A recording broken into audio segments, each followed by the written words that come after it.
Quanto mais você se defende, menos respeito você inspira. Isso não é opinião, mas um padrão psicológico silencioso que governa relações de poder todos os dias. Sempre que você se explica demais, algo invisível acontece, o controle da narrativa sai das suas mãos. E a maioria das pessoas nem percebe que está perdendo poder, exatamente no momento em que tenta se proteger. Pessoas verdadeiramente poderosas sabem disso. Por isso, elas não correm para justificar decisões, não disputam acusações e não reagem no impulso. Elas entendem que o poder raramente está em provar que você está certo, mas está em sustentar a própria presença. E quem domina esse jogo altera completamente a forma como é percebido.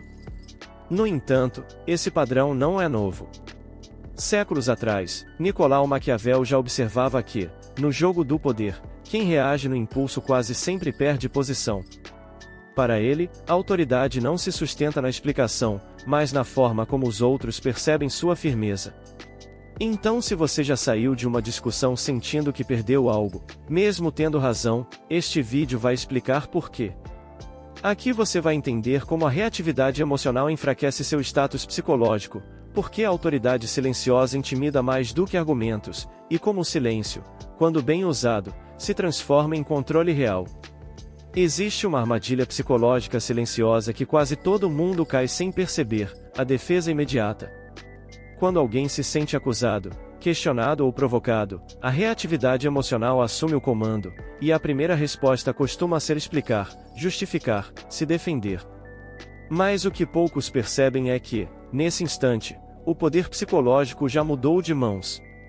Ao se defender, a pessoa aceita o enquadramento do outro, entrega o controle da narrativa e rebaixa, ainda que sem querer, seu status psicológico. Maquiavel descreveu esse movimento com precisão dizendo: quem aceita a acusação como ponto de partida já começou a perder. É o ego ferido tentando salvar a autoimagem, mas fazendo exatamente o oposto do que imagina. A verdade é que, nos jogos de poder, quem se explica demais costuma estar jogando na defesa. Pense numa reunião de trabalho em que alguém questiona sua decisão de forma indireta. Ao responder com longas justificativas, você reforça a ideia de que precisa provar algo. Pessoas com autoridade silenciosa entendem isso intuitivamente. Elas não correm para se defender. Mantêm a presença, respiram, escutam e deixam o peso da acusação pairar no ar. Esse simples gesto já altera a percepção social, porque comunica segurança sem precisar de palavras. Na vida cotidiana, isso aparece em pequenas situações, como uma crítica em família, um comentário passivo-agressivo nas redes, um questionamento velado no trabalho. A maioria reage no impulso, tentando limpar a própria imagem. Mas quem pratica autodomínio sabe que nem toda acusação merece resposta. Às vezes, o silêncio estratégico protege mais do que qualquer argumento.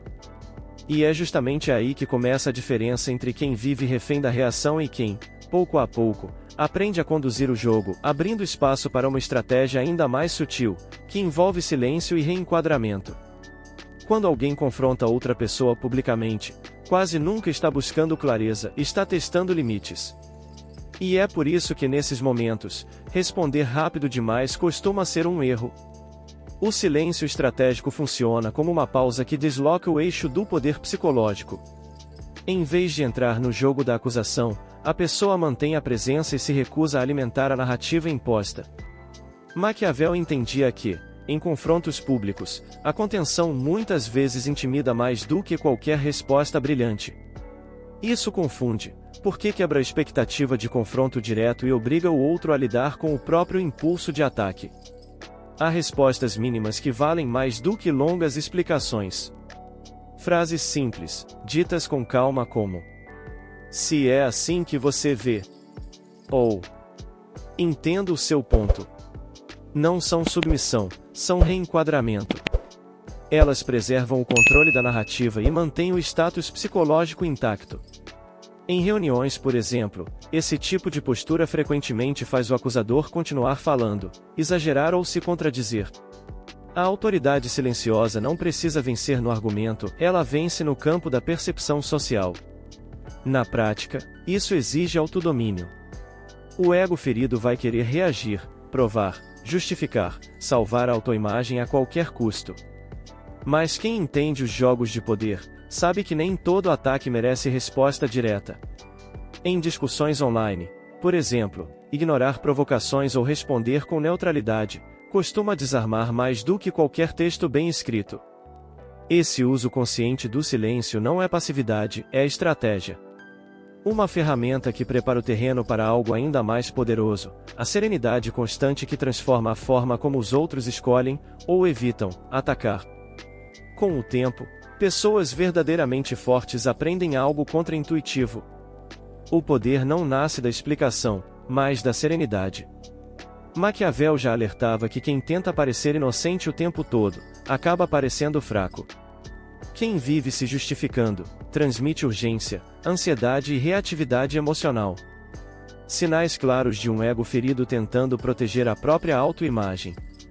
Já quem sustenta o silêncio com naturalidade, comunica autodomínio. Essa calma não é ausência de resposta, é uma presença que reorganiza o ambiente. Aos poucos, os outros passam a medir palavras, porque sentem que estão diante de alguém que não pode ser facilmente deslocado. Isso vale tanto para situações do dia a dia quanto para o ambiente digital. Nas redes sociais, por exemplo, a maioria reage a qualquer crítica como se estivesse sendo julgada em um tribunal. Pessoas com poder psicológico fazem o oposto, escolhem quando falar e, principalmente, quando não falar. Uma resposta curta, neutra ou até nenhuma resposta, preserva o controle da narrativa e mantém o status psicológico elevado.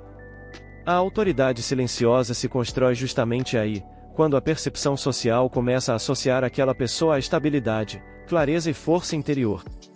A serenidade constante cria reputação antes mesmo da fala. Quando alguém demonstra, repetidamente, que não entra em jogos de poder menores, os ataques diminuem. Não porque a pessoa venceu discussões, mas porque se tornou um terreno difícil de invadir. O silêncio estratégico passa a funcionar como filtro natural, e só o que é relevante chega. E essa postura não encerra o assunto. Ela abre espaço para algo maior, uma compreensão mais profunda sobre como o poder real é construído na mente dos outros, muito antes de qualquer confronto explícito. Agora, encare essa pergunta sem desviar o olhar. Quantas vezes você se defende não porque precisa, mas porque não suporta o desconforto de ser mal interpretado? Em quantos momentos o ego ferido assumiu o controle, te empurrando para explicações inúteis, discussões vazias e jogos de poder que só drenaram sua energia? A maioria das pessoas chama isso de se posicionar. Mas, na prática, é apenas reatividade emocional disfarçada de força. Maquiavel chamaria isso de ingenuidade política. Acreditar que se explicar é o mesmo que se impor. Pessoas poderosas fazem algo que incomoda profundamente quem vive no impulso. Elas suportam o silêncio. Elas toleram o olhar alheio, a dúvida, o julgamento não resolvido. Não porque são frias, mas porque entendem que nem toda narrativa merece resposta. O silêncio estratégico não é ausência, é domínio. E quem não consegue sustentar esse vazio, quase sempre acaba se revelando, se explicando demais, entregando poder de graça. Se você gostou deste conteúdo, se inscreva no canal e ative o sininho das notificações. Me conta nos comentários em qual contexto você mais se defende. Trabalho, família ou relacionamentos? E da próxima vez que sentir aquela urgência quase física de se justificar, faça o oposto. Pare, observe, pergunte a si mesmo. Isso é clareza? Ou medo? Cada escolha consciente reorganiza sua presença, ajusta seu status psicológico e muda a forma como o mundo responde. Não porque você exigiu respeito, mas porque deixou de implorar por ele.